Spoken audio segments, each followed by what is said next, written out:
Tigar 11, o Fundo de Desenvolvimento da TGCor. Vamos ler o relatório de maio de 2025, publicado agora, no dia 2 de julho de 2025.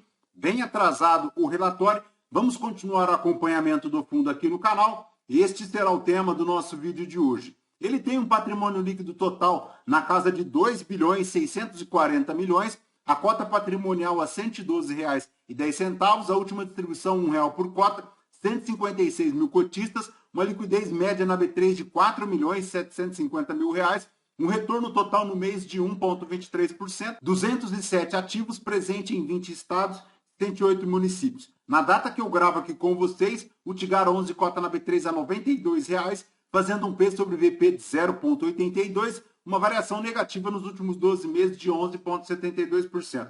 A cota lá no mercado secundário chegou aos R$ 71,01 lá em fevereiro de 2025.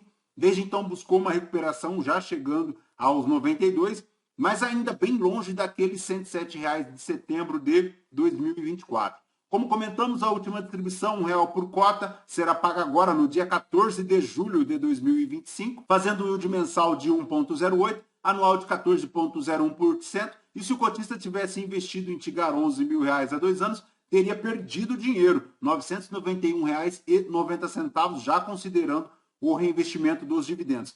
Apesar desta pequena recuperação, o fundo ainda se encontra bem distante do CDI, bem distante também do IPCA e do IFIX, segundo o investidor 10. No período, o Tigar 11 retornou apenas 0,81, enquanto o CDI retornou 25,18, o IPCA 9,41 e o IFIX 10,28%. Então, ponto de atenção é a rentabilidade aqui do Tigar 11. Mas, voltando aqui para o relatório, a gestão comenta que no mês as principais movimentações em maio se concentraram na carteira de crédito, com a aquisição de 4 operações totalizando 10 milhões 480 mil e a venda de 4 no montante de 34 milhões 730 mil. No cenário macroeconômico, aquilo que nós já sabemos, não perderemos tempo, a Selic chegou aí aos 15% ao ano. Houve também a visita lá no empreendimento Jardim Bela Vista, em Campina Grande, no estado da Paraíba. Vejam, pessoal, que aqui já fica um primeiro ponto de atenção para o Tigar 11, porque este empreendimento foi lançado agora no quarto trimestre de 2019 e desde então ele vendeu apenas 70% das suas unidades. Então, apesar de 100% das obras concluídas, ele tem ainda um percentual grande de realizar em relação às vendas, ficando de receber ainda grande parte dos lucros nos investimentos. Em relação ao urbanismo, segundo a gestão, no mês de maio, foram comercializadas 213 unidades dessa classe, o que resultou em um total de VGV de 23 milhões 520 mil reais. O urbanismo conta aí com uma inadimplência acumulada na carteira de 4,49%, acompanhando bem de perto aqui o inadimplemento também lá da carteira de equity do fundo. Para o Cipasa Nova Colorado foram comercializadas 52 unidades, o que resultou em 9 milhões de VGV vendido. E para incorporação, no mês de maio, foram comercializadas 47 unidades da classe de incorporação, o que resultou em 20 milhões de VGV vendidos. Agora vejam, pessoal, tanto para urbanismo quanto para Cipasa Nova Colorado e também para incorporação, há aqui um gap, uma diferença entre o projetado e o realizado. Vejamos aqui que em relação ao urbanismo, tem aqui uma expectativa de vendas de VGV de 24 milhões e ele realizou apenas 23 milhões. O mesmo segue aqui com o Cipasa Nova Colorado, que tem um VGV projetado de 16 milhões e ele conseguiu realizar 12 milhões. E também para a incorporação tem 25 de projetado e 21 de realizado. Então, o fundo segue sofrendo em relação ao patamar de vendas e isso tem influenciado nos resultados. E não é só isso, vejamos que também há aí a questão da inadimplência, porque no urbanismo ela chega aqui aos 4,49% e na incorporação ela chega aqui aos 3,21%.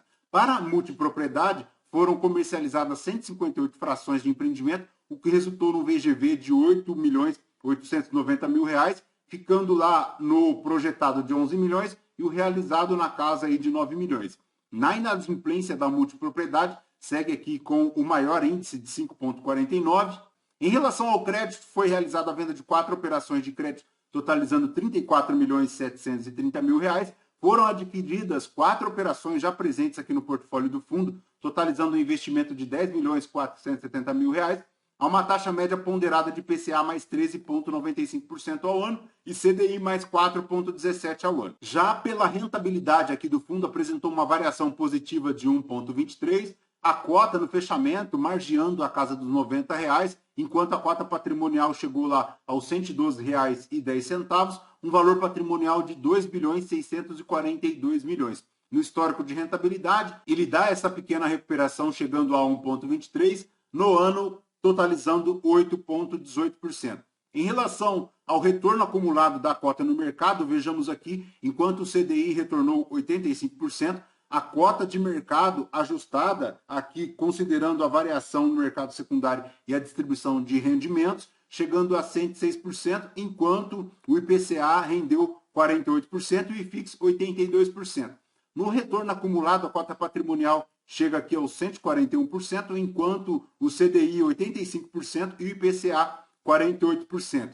Em relação à distribuição de dividendos, R$1, ele faz aí, se considerada a cota no mercado secundário, 1,11% de yield mensal. Em relação ao yield anual, ele chega aí aos 14,24%. E vejamos aqui, o rendimento acumulado nos últimos 12 meses decresceu bastante, saindo lá em junho de 2024 de R$16,45 para agora R$13,21. Em relação ao resultado acumulado, o retorno total nos últimos 12 meses, o fundo vem retornando aqui um resultado bem negativo desde junho de 2024, chegando agora em março de 2025 a 15,04% e agora em maio de 2025 1,23%, mas ele ainda acumula um retorno total negativo de 18%. Em relação à liquidez do fundo, ele chega em maio de 2025 com 156 mil cotistas, tem um volume financeiro de 99 milhões, chega aí no volume da média diária de R$4.747.000, 4,81% de giro. Em relação à DRE do fundo para maio de 2025, ele fez R$25.396.000, subtraídas as despesas de R$2.945.000, chegando a um resultado de caixa de R$22.451.000, um rendimento distribuído de R$23.567.000. As receitas por tipologia, agora em maio de 2025, ele atinge 83,69% de equity, 11,55% de crédito, 4,23% aqui de ativos na bolsa, além de 0,37% de renda fixa e 0,16% de imóvel para renda. A receita líquida total do fundo chega na casa de R$116.530.000. Em relação ao portfólio consolidado do fundo, ele conta com 207 ativos. Ele tem aqui na sua carteira de recebíveis de equity performado 126 ativos, sendo 101 de urbanismo e 25 de incorporação. Ele tem no equity em desenvolvimento 14 ativos, sendo 3 urbanismos, 1 multipropriedade e 10 incorporação. E em relação ao crédito, ele tem 31 na estratégia core e 9 na estratégia tática, além de 6 FIIs e uma ação em bolsa. A maior concentração do fundo segue aqui no Centro-Oeste, principalmente para o estado do Goiás, 33% do PL da carteira. A maior distribuição do PL por classe de ativos fica aqui na carteira de recebíveis de equity performado, 60,65%, em desenvolvimento 14,67%, de crédito 10,60%, de renda fixa 5,10%, de 4% de ativos de bolsa, 3,94% de land bank, 0,87% de shopping e 0,16% de imóvel para renda. Em relação ao portfólio de equity, ele tem 62,25% de urbanismo, 24,23% de incorporação e 12,09% de multipropriedade.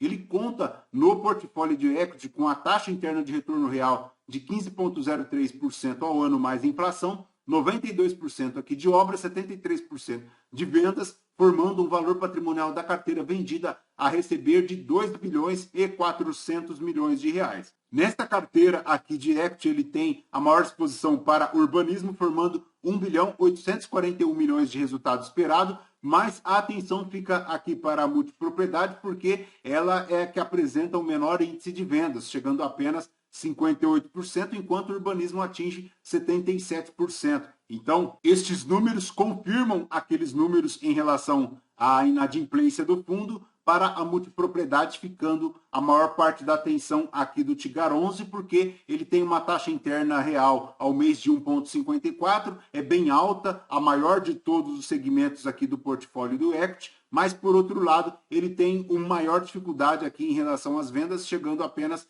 58%, o que demanda um trabalho muito grande por parte da equipe de vendas. Em relação ao portfólio do crédito, ele tem 51,93% para a incorporação, uma taxa real média de juros de 13,45% ao ano, mais inflação, uma taxa real média de juros no CDI de 4,16% ao ano, um percentual aqui um pouco maior em relação às vendas, 70%. A maior exposição segue aqui para o estado de São Paulo, mas ele tem aqui também no Maranhão, no Ceará, no Mato Grosso, no Piauí e Minas Gerais. A maior exposição por indexação segue aqui o IPCA, 72,93%, 24% de CDI e 2,27% de INPC. Em relação aqui ao detalhamento do portfólio do fundo, pessoal, é aquilo que nós já conhecemos em relação a outros vídeos. São diversos empreendimentos, não dá para detalharmos aqui um a um. Inclusive, um amigo no canal comentou em relação aos distratos na carteira de equity e também na carteira de multipropriedade. Não dá para sabermos aqui ao certo os maiores detalhes destes segmentos aqui do fundo. O fato é que ele tem uma carteira bem extensa, são mais de 200 ativos e não dá para acompanhar o fundo nesses detalhes. Basicamente, Tigar é aquilo: ou se confia na estratégia da gestão, fecha o olho e vai, ou nem entra para a brincadeira, né? Se não aguenta a brincadeira, como dizem aí, não desce para o play. Perfeito, pessoal? De Tigar 11 é basicamente isso. Lembrando que este vídeo não é uma recomendação de compra ou de venda de nenhum dos ativos aqui mencionados. Aos novos inscritos, bem-vindos. Você que permanece conosco, muito obrigado por isso também. E você que ainda não é inscrito, considere se inscrever, deixe o seu like, o seu joinha, porque tudo isso nos fortalece demais aqui na produção de conteúdos. Por hora, o que podemos esperar de Tigar 11? É um sofrimento bem considerável aí no curto prazo, principalmente por conta da alta da Selic e também da alta da inflação. Fechou? Voltamos com vocês no próximo vídeo. Fraterno abraço a todos. Até mais.